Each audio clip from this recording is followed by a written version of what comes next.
Cockroach जनता पार्टीच्या अभिजित दिपके यांनी रात्री उशिरा पुन्हा एकदा दिल्लीतल्या जंतर मंतरवर आंदोलन सुरू केलंय। मागण्या मान्य होईपर्यंत हटणार नसल्याची भूमिका दिपके यांनी पुन्हा एकदा घेतलेली आहे आणि सीजेपीच्या कार्यकर्त्यांनी देखील हीच भूमिका घेतली आहे। आपण पाहू शकतो रात्रीची जंतर मंतरवरची उशिराची ही दृश्य आहेत। आंदोलनावेळी पोलिसांनी काही आंदोलक मुलींना देखील कपडे फाटेपर्यंत मारहाण केली असा आरोप दिपके यांनी केला।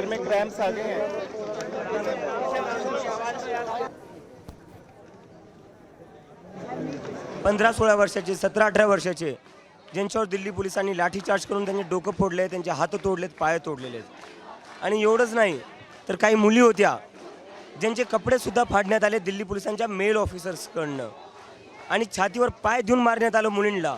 दिल्ली पोलिसांनी अशी करतूत केलेली आहे। गीतांजली मॅडमवरही लाठीचार्ज करण्याचा प्रयत्न केला।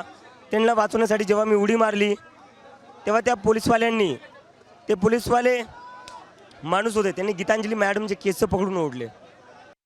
आज सरकारने एक चेहरा तर दाखवून दिला। मारण्याचं कारण काय होतं? यांना जर मार्च थांबवायचा असला असता वॉटर कॅनन गन वापरू शकले असते।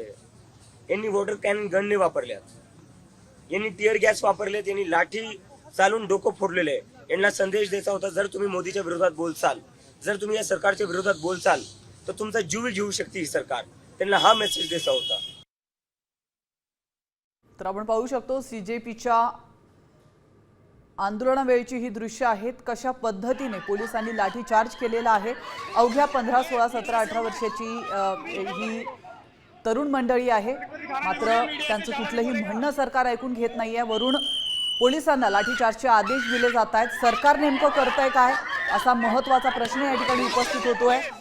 साधं विद्यार्थ्यांना भेटून त्यांचं मत काय आहे, त्यांचं म्हणणं काय आहे हे जाणून घेण्याचं सौजन्य देखील सरकार दाखवत नाहीये आणि अशा प्रकारे दडपशाही सुरू आहे।